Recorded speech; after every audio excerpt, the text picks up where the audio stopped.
Hi, welcome to connectingstudy.com. Well, today we will learn how to draft balance sheet. Journal entries से balance sheet को कैसे बनाई जाती है। जर्नल एंट्रीज क्या होता है? डे टू डे जो एक्टिविटीज होती है बिजनेस में उसकी एंट्रीज है। सपोज करो कैपिटल बिजनेस में आया, सैलरी पेमेंट करा, रिपेयर मेंटेनेंस के लिए कैश पेड किया, कोई प्रिंटिंग एंड स्टेशनरी परचेज हुई। ये सारे जो एंट्रीज है डे टू डे एक्टिविटीज का बिजनेस में, इसको जनरल एंट्री में एंट्रीज करनी पड़ती है। उसके बाद उसकी लेजर बनती है। लेजर में इंडिविजुअल अकाउंट्स की एंट्रीज होती है। सपोज करो सैलरी, तो सैलरी क्या, हर मंथ सैलरी कितना पे हो रहा है, हर मंथ की एंट्रीज सैलरी की उसमें जाएगी। सपोज करो salary for the month of April 5,000 rupees, salary for the month of May 10,000 rupees. ऐसे करके पूरे साल का April to March financial year में लास्ट में ये देखा जाता है कि टोटल सैलरी कितना पे हुआ। तो इंडिविजुअल अकाउंट्स को जो मेंटेन करते हैं वो लेजर में करते हैं। लेजर से हमारा ड्राफ्ट होता है ट्रायल बैलेंस। ट्रायल बैलेंस जो है डेबिट और क्रेडिट बराबर होना चाहिए। अगर ट्रायल बैलेंस डेबिट और क्रेडिट मैच नहीं कर रहा है, इट मीन्स कि कहीं ना कहीं मिस्टेक रह गई है। ट्रायल बैलेंस डेबिट और credit both side should be tallied, otherwise balance sheet नहीं मिलेगी। हर चीज ट्रायल बैलेंस से ही हम करते हैं। ट्रायल बैलेंस से direct trading and profit and loss account बनती है। प्रॉफिट एंड लॉस अकाउंट में total income and total expenses book की जाती है।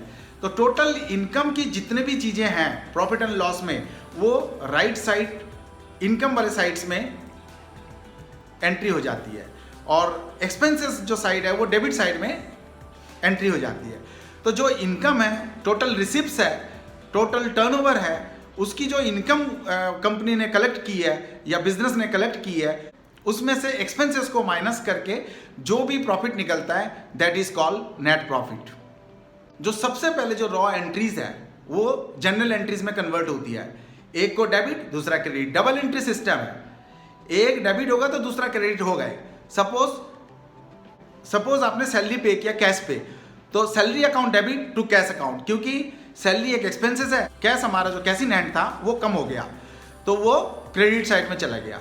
वैसे ही जनरल एंट्रीज से सीधा पहले लेजर बनती है। लेजर इंडिविजुअल अकाउंट्स को मेंटेन करती है।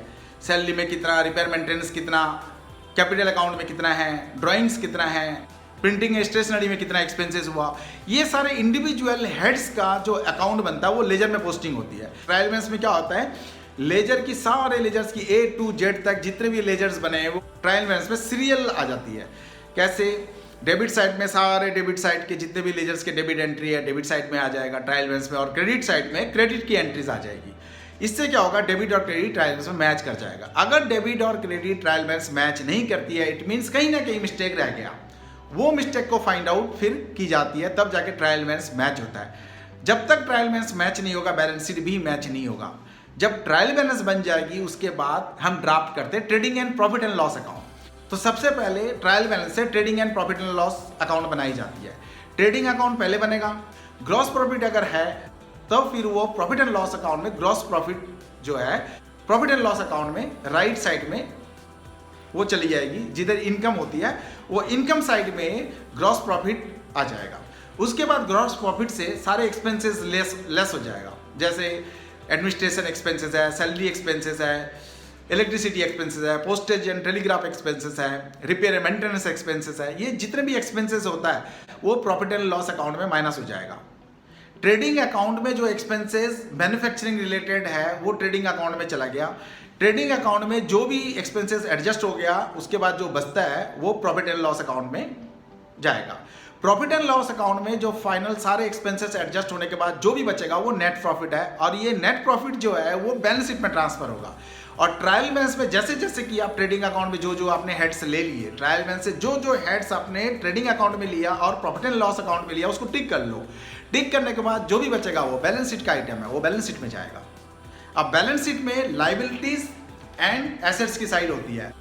बैलेंस शीट बनने के बाद हमें ये पता चल जाता है कोई भी बिजनेस के पास, किसी भी ऑर्गेनाइजेशन के पास, कोई भी ऑर्गेनाइजेशन का उनके एसेट्स और लायबिलिटीज क्या है। जैसे फिक्स एसेट्स हो गया, उसके बाद नॉन करेंट एसेट्स हो गया, उसके बाद करंट एसेट्स हो गया।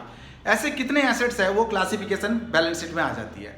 उससे पता चलता है कि कंपनी के पास कितना फर्नीचर फिक्सचर्स है, मशीनरी है, प्लांट एंड मशीनरी है, बिल्डिंग्स है, ये सब फिक्स्ड एसेट्स का पार्ट है। ये होंगे। उसके बाद करंट एसेट्स में आ जाओ, कैश कितना है, बैंक बैलेंस कितना है, ये सारे कुछ पता चल जाता है। और लाइबिलिटीज में जो है इक्विटी कैपिटल कितना है, प्रेफरेंस शेयर्स कैपिटल कितना है, वो कैपिटल का पार्ट है। उसके बाद कितना उनकी लाइबिलिटी है, बैंक लोन कितना है, या कोई अनसिक्योर्ड लोन लिया हुआ है, कोई सिक्योर्ड लोन है, या किसी बैंक से लोन लिया हुआ है, या किसी NBFC से लोन लिया हुआ है, या किसी ग्रुप कंपनी से लोन लिया हुआ है, ये सारे चीज लाइबिलिटीज में आ जाती है। उसके बाद प्रोविजंस कितना है, सैलरी लाइबिलिटी कितनी है, टैक्स लाइबिलिटी कितनी है, ये सारी चीज लाइबिलिटीज में शो हो जाएगा। तो जो बैलेंस शीट बनती है वो 1 अप्रैल से लेके 31 मार्च तक की डेट की बनती है। पूरे फाइनेंशियल ईयर जो है 1 अप्रैल टू 31 मार्च काउंट होती है एज पर लॉ।